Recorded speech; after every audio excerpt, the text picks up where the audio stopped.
जगातला सगळ्यात मोठा टनेल, सगळ्यात रुंद टनेल आणि सगळ्यात उंच टनेल. 12,000 मेट्रिक टन एवढं स्टील या ठिकाणी परिवहनासाठी वापरण्यात आलं आहे.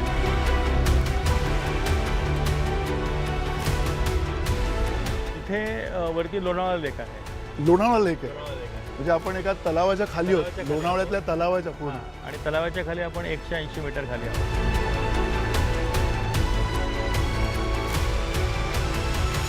नमस्कार, मी मंदार फणसे आणि तुम्ही पाहताय न्यूज 18 मराठी. न्यूज 18 मराठी आवाज महाराष्ट्राचा.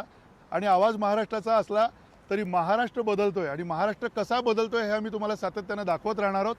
कारण महाराष्ट्र जो बदलतोय तो एका भविष्यवेधी दृष्टिकोनातून बदलतोय, यामध्ये काही शंका नाही आहे. आणि तो बदलतोय, त्याची बदलाची जी गती आहे ती कशामुळे आहे, कुणामुळे आहे, हे सगळं आम्ही तुम्हाला दाखवणार आहोत. त्याचं सगळ्यात महत्त्वाचं एक कारण आहे ते म्हणजे आत्ता मी ह्या इथे जे उभे आहे, हे दोन आपल्याला जे बोगदे दिसत आहेत, हे बोगदे महाराष्ट्रातलं आत्ता सगळ्यात महत्त्वाचा आणि सगळ्यात मोठा महाकाय असा जो प्रकल्प आहे, मिसिंग लिंक प्रकल्प. आणि अतिशय अवघड परिस्थितीमध्ये, अतिशय कठीण परिस्थितीमध्ये हा प्रकल्प इथल्या सगळ्या तंत्रज्ञांनी पूर्ण केलेला आहे. MSRDC महाराष्ट्र रस्ते विकास महामंडळ आणि महाराष्ट्र रस्ते विकास महामंडळाचं एक महाकाय असं हे काम आहे. जगभरामध्ये ह्या कामाची आता चर्चा होणार आहे. जगातला सगळ्यात मोठा टनेल, सगळ्यात रुंद टनेल आणि सगळ्यात उंच टनेल अशा पद्धतीचं हे काम असणार आहे. इथल्या अभियांत्रिकी आविष्काराची ही घटना आहे आणि ही आता घडते आणि पूर्ण होते आहे, म्हणून आपण आता इथे आहोत. आणि या सगळ्या घटनेचे जे शिल्पकार आहेत त्या शिल्पकारांसोबत आपण बोलणार आहोत. ह्याच्यातलं तंत्र समजून घेणार आहोत, ह्याच्यातला मंत्र काय होतं तोही आपण समजून घेणार आहोत. आपल्यासोबत महाराष्ट्र रस्ते विकास महामंडळाचे व्हाईस चेअरमन जे आहेत, उपाध्यक्ष जे आहेत आणि इथले व्यवस्थापकीय संचालक जे आहेत ते आपल्यासोबत आहेत. अनिल कुमार गायकवाड सर, नमस्कार. आणि तुमचं खरं मनापासून अभिनंदन, कारण जवळजवळ हा आता प्रोजेक्ट मिसिंग लिंक जो आहे तो पूर्ण होत आलेला आहे. आणि मला खरं तुमच्याकडनं सगळं समजून घ्यायचं आहे. त्याचं कारण म्हणजे आव्हानं दिसत आहेत. आणि या सगळ्या अशा प्रोजेक्टमध्ये ज्या वेळेला काम होतं त्यावेळेला बऱ्याच गोष्टींना सामोरं जावं लागतं. पण अभियांत्रिकी चे तुम्ही विद्यार्थी आहात, तुम्ही स्वतः इंजिनियर आहात आणि ह्या सगळ्या इंजिनिअरिंग आविष्काराचं जे हे सगळं जे एक प्रकारचं आता मूर्तिमंत उदाहरण असणार आहे येणाऱ्या काळामध्ये, भविष्यामध्ये. या सगळ्या कामाची जी सुरुवात आहे ती सुरुवात कशी केली हे मला तुमच्याकडनं समजून घ्यायचं आहे.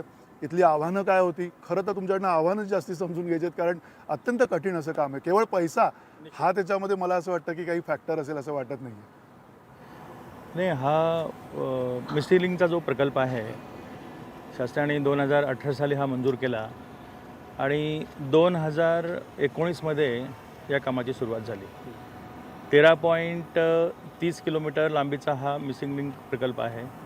सुरुवात याची खालापूरचा जो टोल आहे, आपण टोलच्या नंतर तिथनं हा पूर्ण खंडाळ्याचा जो काही बायपास आहे त्या बायपासला अल्टरनेटिव्ह म्हणून हा एक मिसिंग लिंकचा प्रकल्प आहे. 2002मध्ये मुंबई पुणे हा द्रुतगती महामार्ग जेव्हा पूर्ण झाला तर त्या काळामध्ये ही मिसिंग लिंक पूर्ण करण्यात आली नव्हती. म्हणजे त्या एक्सप्रेसवेचाच हा भाग होता. म्हणजे त्या काळामध्ये जेव्हा एक्सप्रेसवेचं प्लॅनिंग झालं होतं 96-97च्या सुमारास, त्यावेळेस हा संपूर्ण एक्सप्रेसवे जो होता, म्हणजे जो कळंबोलीला सुरू होतो आणि जो वेस्टर्ली जो फ्रीवे सुरू होतो पुण्याच्या साईडने, तिथे संपणारा होता हा 88 किलोमीटरचा असा एक्सप्रेसवे होता. पण त्या काळामध्ये ही 13.30 किलोमीटरची जी लिंक आहे खालापूर पासून ते हा सिंहगड इन्स्टिट्यूटपर्यंत जो काही हा भाग आहे 13.30 किलोमीटरचा, ती त्या काळामध्ये करता आली नव्हती. पर्यावरणाचे अडचणी किंवा फॉरेस्ट क्लिअरन्सेस बरेच विषय होते, त्यावेळेस ती पूर्ण करण्यात आली नव्हती. म्हणून त्या काळामध्ये ती जी वाहतूक होती एक्सप्रेसवेची, ते 19 किलोमीटरचा जो जुना रस्ता होता मुंबई पुणे महामार्गाचा, त्या जुन्या रस्त्यासोबतच त्याचं वायडनिंग करून मग तो एक्सप्रेसवे आणि जुना रस्ता असा एकत्र प्रवास हा 19 किलोमीटरचा 2002पासून आज तागायत सुरू आहे. मग शासनाने त्यावेळेस नंतरच्या काळामध्ये सगळ्या परमिशन्स वगैरे मिळाल्या आणि 18मध्ये हा निर्णय घेतला की या ठिकाणी आपण हा मिसिंग लिंक प्रकल्प आता बांधायला पाहिजे. आणि मग त्यानंतर या कामाला 2019मध्ये सुरुवात झाली. पण हे तुम्ही जे म्हणताय मिसिंग लिंक, हे नाव कसं आलं, का आलं, आणि साधारणतः मला तुमच्याकडनं हे जाता पण समजून घ्यायचं, पूर्ण प्रोजेक्टच तुम्ही आम्हाला दाखवा.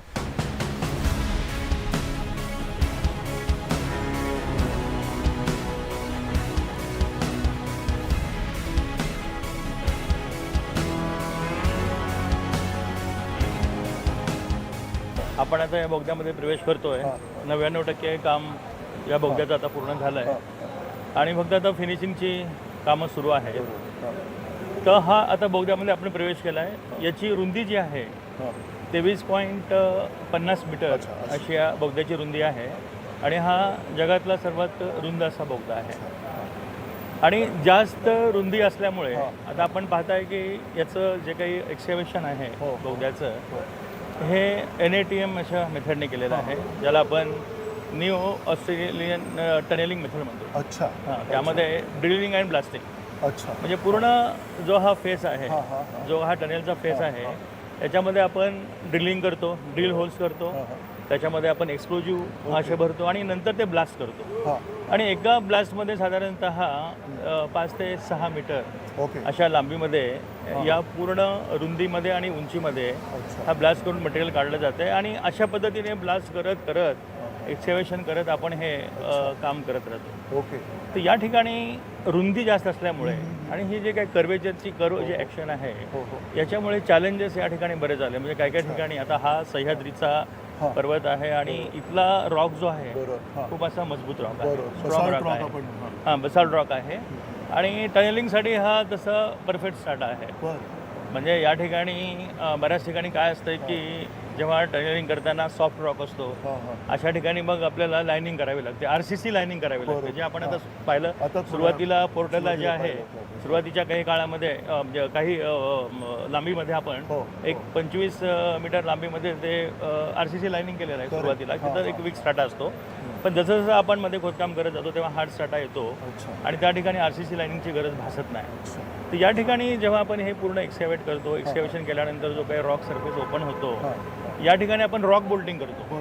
हां, तर हे रॉक बोल्टिंग म्हणजे काय? रॉक बोल्टिंग म्हणजे काय असतं की आता हा पूर्ण कॉन्केव्ह जो आता हा सरफेस झालेला आहे त्यामध्ये हा रॉक फॉल होऊ नये म्हणून आपण असे 6 मीटर असे डेपपर्यंत असे ड्रिल्स करून असे रॉड टाकतो. असे म्हणजे व्हेरियस डायमीटर असे म्हणजे 25 to 40 mm डायमीटरचे असे आपण रॉड्स त्या ठिकाणी ड्रिल करून टाकतो आणि त्याचं जे ग्रीड आहे म्हणजे डिपेंडिंग अपॉन दी रॉक स्टार्टा म्हणजे काही 2 मीटर बाय 2 मीटरमध्ये असेल, 1.5 मीटर बाय 1.5 मीटरमध्ये असेल, तर डिझाईनप्रमाणे असे ते रॉड्स त्या ठिकाणी टाकतो आणि 6 मीटर लांबीचे असे रॉड्स. मग ते पूर्ण रॉकला कुठं लूज रॉक असेल तर ते होल्ड करतात. स्टेटा वेगवेगळे हां, वेगवेगळे रॉक असतील ना, म्हणजे पूर्ण ते एक सेफ पूर्ण हा एक्सकेव्हेटेड झोन जो आहे हा सुरक्षित होऊन जातो. सुरक्षितता हा तुमचा सगळ्यात महत्त्वाचा मुद्दा आहे, कारण या ठिकाणी हा पूर्ण टनेलमधनं पब्लिकसाठी ओपन वाहतूक होणार असल्यामुळं याची सुरक्षा खूप महत्त्वाची असते. मग ते रॉक बोल्टिंग आपण करतो आणि नंतर जो आपण आता वरती लेअर पाहतो हे शॉर्ट किटिंग करतो आपण.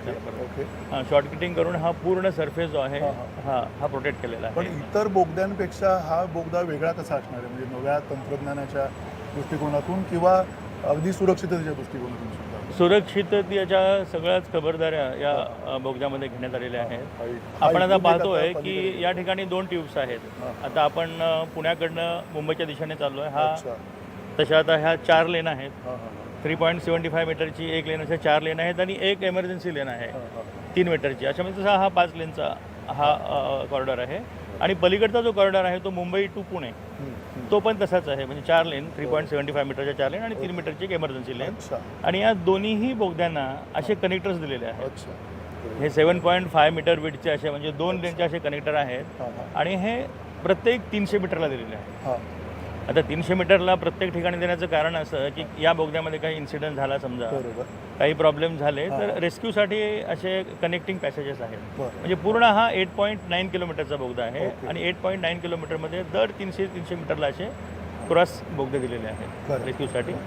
आणि याच्यामध्ये फायरच्या दृष्टीने एक सुरक्षेची काळजी अशी घेण्यात आलेली आहे की इथे high pressure water means system जी आहे फायर फायटिंगसाठी हे आपण या ठिकाणी प्रोव्हाइड केलेली आहे. मला हा बोगदा कंट्रोल रूम वगैरे सगळं असणार इथे 24 तास? निश्चित या ठिकाणी हा कंट्रोल रूम आहे. 24 आवर याचं मॉनिटरिंग होणार आहे. स्काडा सिस्टीम आहे, त्यामुळे पूर्ण टनेलचं जे आहे मॉनिटरिंग या ठिकाणी टनेलमध्ये 150 मीटरवरती असे CCTV कॅमेराज बसवलेले आहेत आणि या ठिकाणी परत 300 मीटरवरती पण 360 डिग्रीमध्ये पूर्ण असे रिव्हॉल्विंग ते पण कॅमेराज आहेत. ते पण या ठिकाणी कॅमेराज आहेत. त्यामुळं या संपूर्ण बोगद्यांचं जे आहे हे सर्व्हिलन्स जे आहे 24 आवर सर्व्हिलन्स होणार आहे ते कंट्रोल रूम मध्ये होणार आहे. हे असं एक ही जी काळी जी येते ती कशा नाही, काही काही ठिकाणी आता या ठिकाणी जिथे आम्हाला म्हणजे थोडा वीक स्टार्ट आढळून आला अशा ठिकाणी हे जे आहेत हे स्ट्रक्चरल स्टीलमध्ये आम्ही या फ्रेममध्ये एक सेफ्टी म्हणून आम्ही या ठिकाणी सपोर्ट सिस्टम केलेली आहे. पण हा जो स्टार्टा तुम्ही म्हटलं बसाल्ट इथला रॉक आहे म्हणजे आपला सगळा कातळ आहे आणि त्याच्यामध्ये तुम्हाला काही जसं कोकणात आपल्याला लॅटराईट आढळतो तसं काही त्याच्यामध्ये होतं काय होतं म्हणजे आतमध्ये काय होतं या पोटात? नाही, काय झालं की जेव्हा या बोगद्याचं खोदकाम करत आम्ही साधारणतः 2 ते 2.5 किलोमीटरमध्ये गेलो त्यावेळेस एक असा इन्सिडेंट झाला होता की रेडिश असा एक स्टार्ट आहे म्हणजे अगदी आपण डोंगराच्या टोकापासून जर ते खाली किती अंतरावरती जर आपण पाहिलं तर 200 मीटर असं खाली होतं त्यावेळेस 2 ते 2.5 किलोमीटरमध्ये गेल्यानंतर आणि तिथे असा रेडिश असा स्टार्ट आलेला आणि जेव्हा आम्ही हे एक्सकेव्हेशन केलं म्हणजे आम्ही 6-6 मीटरचं असं ब्लास्टिंग ऑपरेशन करत गेल्यानंतर एका ठिकाणी ब्लास्टिंग झाल्यानंतर एक रॉकमास असा खाली पडला. रॉकमास म्हणजे ब्लास्टिंग झाल्यानंतर तिथे काय असा अपघात झाला नाही किंवा कोणाला काही इजा झाली नाही पण तो झाल्यानंतर तो एक रॉकमास साधारणतः एक 200 टनाचा रॉक जो आहे तो खाली पडला. तेव्हा लक्षात आलं 200 टन असा रॉक खाली पडलेला दिसला आणि मग नंतर आम्ही जेव्हा त्याचं इन्व्हेस्टिगेशन केलं सगळे जिओलॉजिस्ट वगैरे आणून त्यांनी पाहणी केली तर तिथे जिथून तो पडला तर तिथे एक असा फाईन असा एक रेडिश एक लेअर होता त्या ठिकाणी. मग पूर्ण त्याचं इन्व्हेस्टिगेशन करून आम्ही त्या ठिकाणी प्रोटेक्टिव्ह मेजर केलं आणि मग तिथनं थोड्या एक साधारणतः 1 किलोमीटरच्या अंतरापर्यंत तशा पद्धतीचं आम्हाला रॉक स्टार्टा दिसला. तिथं प्रोटेक्टिव्ह मेजर करत सपोर्ट करत आम्ही एक्सकेव्हेशन करत गेलो. पण हे तुम्ही सगळं रॉक स्टेटाचं सांगितलं या पद्धतीनं हा जो सगळा बोगदा तयार झालेला आहे तुम्ही 4 लेन जवळजवळ आता उपलब्ध आहेत. पण हे सगळं असताना येणाऱ्या काळामध्ये ज्याला आता ट्रॅफिक सुरू होईल म्हणजे हे जवळजवळ का तुमचं बोगद्याचं तर काम संपूर्ण झालेलं आहे? संपूर्ण झालं आहे. फिनिशिंगचं आता काम म्हणजे आता हे या ठिकाणी सगळे जे आता लाईट्स आहेत ते बसवणं किंवा या ठिकाणी जी काही फायर सिस्टीम आपण केलेली आहे हाय प्रेशर वॉटर सिस्टम जे आहे त्याच्यामध्ये नोझल बसवण्याचं काम सुरू आहे. हे सगळ्या ॲक्टिव्हिटीज आता सुरू आहे. पण हवेचा आणि ह्याचा दाब म्हणजे लोकांना बऱ्याचदा भीती वाटते बोगद्यातनं मी कसं जायचं म्हणजे त्या अर्थाने सेफ्टी किंवा त्या अर्थाने सुरक्षितता नाही. याच्यामध्ये बघा आता आपण या ठिकाणी आता हे वरती पाहतो आहे हे व्हेंटिलेशन फॅन्स आहे.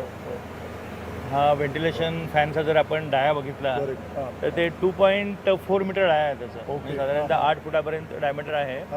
आणि असे 198 मीटरवरती म्हणजे साधारणतः 200 मीटरवरती हे असे व्हेंटिलेशन फॅन्स आहेत थ्रू आउट म्हणजे टनेलमध्ये. आणि याचं कंट्रोल जे आहे ते कंट्रोल रूममधनं आहे. आणि इव्हन हे रिव्हर्सिबल पण आहे म्हणजे अगदी फॅन्स म्हणजे एकाच दिशेने त्याचं म्हणजे डिरेक्शननी त्याचं जे काय म्हणजे सक्शन ॲक्शन असेल ते एका डिरेक्शननी नाही होणार ते दुसऱ्या डिरेक्शननी पण होऊ शकते. कंट्रोल रूममधनं त्याला ऑपरेट करता येणं शक्य आहे. एक ज्याला महाकाय असे प्रकल्प सुरू होतात मेगा इन्फ्रास्ट्रक्चर मेगा तुम्ही स्वतः ह्या सगळ्याचे इन्चार्ज आहात.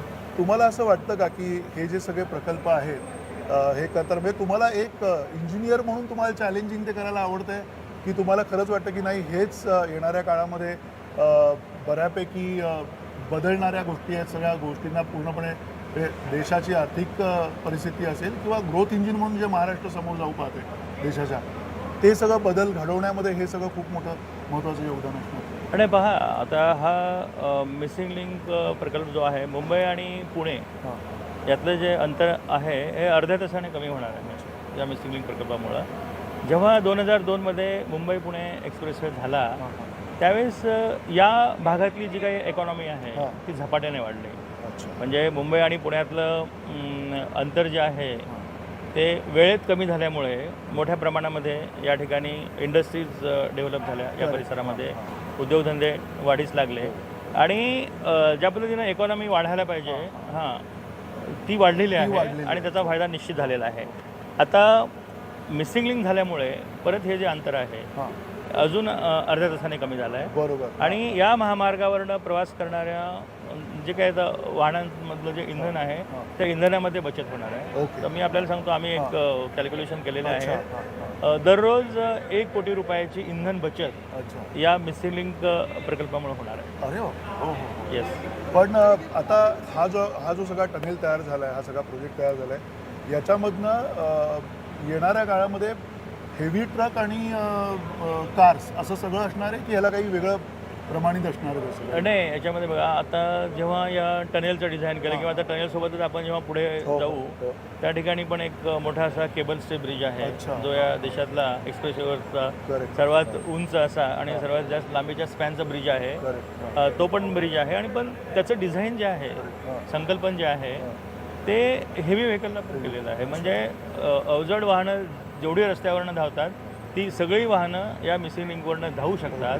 तथापि या टनेलमधनं जे काही हायली इन्फ्लेमेबल जे काही बरोबर. तुमचे ज्वालाग्रही आत्ता जो अपघात झाला होता LPG चा, हां, अशा पद्धतीचे जे 36 काही तास बंद होतं सगळं. इन्फ्लेमेबल जे काही हां, मटेरियल कॅरी करणारे जे काही टँकर्स आहेत बरोबर. त्यांना या टनेलमधनं बंदी अच्छा, घालण्यात बंदी येईल. आहे. हां, आणि आता त्याचा विचार सुरू आहे. हां, हां, हां. आमच्या हायवे सिक्युरिटी पोलीस आणि बरोबर. RTO हो, हो. यांच्याशी आम्ही विचारविनिमय करून यामध्ये हां, हां. काय म्हणजे रिस्ट्रिक्शन करायची Restrictions सुरुवातीच्या करायच्या. काळामध्ये हो, हो. याच्यावरती आम्ही चर्चा करू कारण ती पण एक खूप मोठी जबाबदारी आणि असेल. हां, तो निर्णय घेऊ आम्ही हो, ते. हो. पण सर्व प्रकारच्या वाहनाला म्हणजे हा खुला करू शकतो अशा पद्धतीचं संकल्पन अच्छा या टनेलचं पण आहे आणि व्हायडक्टचं पण आहे. सर, थोडं पुढे जाऊया अजून आपण, निश्चित. कारण मला विचारायचं नेमकं आपण आहोत कुठे आता आणि नेमकं कुठे असणार आहोत आणि वरती आपलं काय हे मला तुम्हाला विचारायचं आहे. आपण जाऊया. तर आपल्याला गार हवा गार जाणवत हवा असेल या येते. ठिकाणी. थोडी मध्ये हे सगळे व्हेंटिलेशन फॅन सुरू उलट आहेत. आहेत. हां, हां.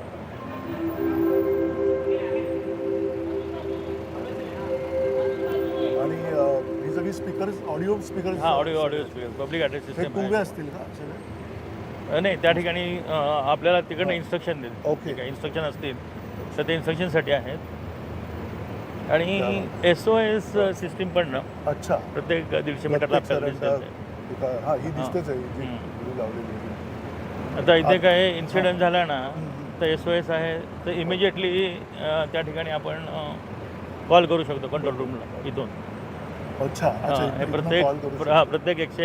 150 मीटरला अशी सिस्टीम अवेलेबल आहे. आणि आता मगाशी मी सांगितले की फायर फायटिंगची जी या ठिकाणी सिस्टीम आहे, high pressure water mist system जी आहे, हो, हो. त्यासोबतच इव्हन हायड्रंट सिस्टीम पण आहे या ठिकाणी. अच्छा, म्हणजे हायड्रंट पाण्याचे दिसतात ना ते, हे. हां, म्हणजे पाण्याचे हायड्रंट्स पण या ठिकाणी आहे. सध्या किती किलोमीटर आपण आलो असेल होता? एक साधारणतः आपण 3 किलोमीटरपर्यंत आता मध्ये आलेलो आहोत.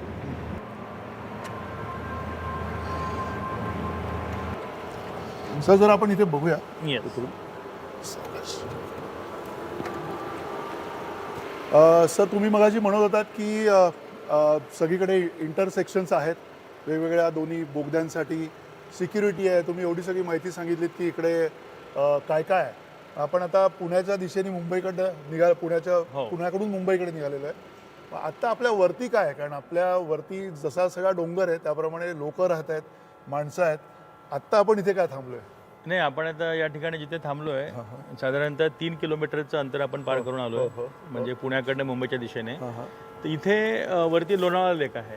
लोणावळा लेक आहे. लोणावळा लेक आहे. म्हणजे आपण एका तलावाच्या खाली तलावाच्या खाली आहोत. लोणावळ्यातल्या तलावाच्या पुढे. हा, आणि तलावाच्या खाली आपण 180 मीटर खाली आहोत. अच्छा, म्हणजे साधारणतः एक 400-500 फूट, साधारणतः 600 फुटाच्या एवढं आपण तलावाच्या खाली चालू आहे. अच्छा. आणि 2 किलोमीटरचा हा जो स्ट्रेच आहे हा वरती तलाव आहे 2 अच्छा. किलोमीटरच्या पोर्शनमध्ये. पण हा तलाव, त्या तलावाचं काहीच त्याच्यात त्या स्ट्रेटामध्ये ह्याच्यामध्ये नाही, काही अडचण फरक नाही पडला. इव्हन या 2 किलोमीटरच्या पोर्शनमध्ये जेव्हा आम्ही याच्या एक्सकॅव्हेशन ॲक्टिव्हिटीज केल्या या ठिकाणी, जेव्हा खोदकाम केलं त्यावेळेस कुठेही असं लिकेज आढळून आलं नाही. अच्छा. हां, पूर्ण हा एवढा सॉलिड असा रॉक आहे, अच्छा इथे कुठेही आम्हाला लिकेज आढळून आलेलं नाही आहे. अच्छा. पण मग हा तलाव साधारणतः जो काही तिथे अर्धा 1 एकराचा तलाव असेल, तर हा सगळा पूर्ण हे दोन्ही टनेलच्या दोन्ही दोन्ही टनेलच्या वरती असं त्याच्यावरती तलाव तलाव आहे या पोर्शन म्हणजे मध्ये. आपण त्या अर्थाने आता लोणावळ्याच्या खालीच होतो. लोणावळ्याच्या तलावाखाली अच्छा, होतं. लोणावळ्याच्या तलावाखाली आहोत. आणि हा जो पोर्शन आहे, तर या पोर्शनला सुद्धा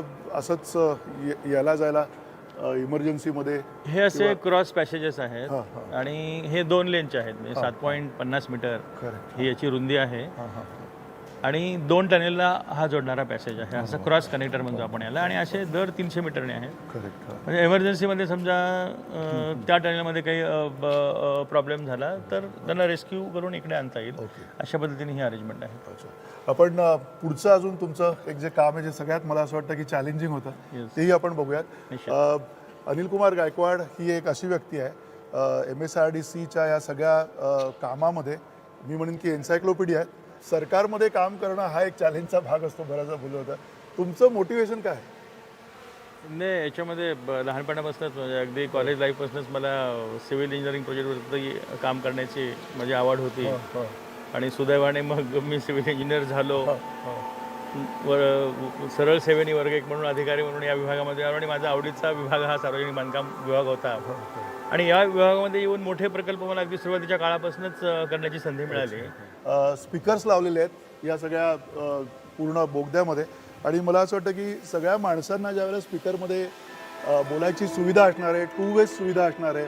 आणि जेव्हा केव्हा तुम्ही प्रवास कराल पुढे ज्यावेळेला हे सगळं काम सुरू होईल त्यावेळेला या प्रवासामध्ये एक गोष्ट असणार आहे, जेव्हा तुमची गाडी बंद पडली आहे किंवा काय झालं आहे कॅमेरा तर मॉनिटर करणारच आहेत, पण हे आता आवाज येत आहेत, गाणी लागलेत, तर एक प्रकारे या संपूर्ण याच्यामध्ये तुमच्यावरती मॉनिटरिंग असणार आहे आणि तुम्हाला कोणालाही एकटं सोडलं जाणार नाही आहे अशी ती सगळी व्यवस्था असणार आहे. त्यामुळे सुरक्षिततेच्या बाबतीमध्ये तर काही प्रश्न असेल असं वाहन हे सर्व्हिलन्समध्ये आहे, सर्व्हिलन्समध्ये आहे, त्यामुळे अडचण नाही. आणि कंट्रोल रूम जी आम्ही आता एस्टॅब्लिश केले आहे, दोन्ही साईडला कंट्रोल रूम आहेत. म्हणजे पुण्या साईडला पण एक कंट्रोल रूम आहे आणि मुंबई साईडला दुसरी कंट्रोल रूम आहे, अत्याधुनिक अशी कंट्रोल रूम. आणि या कंट्रोल रूमवर मॉनिटरिंग 10 ते 12 लोकांचा स्टाफ या ठिकाणी 24 तासाचा कार्यरत राहील. अच्छा.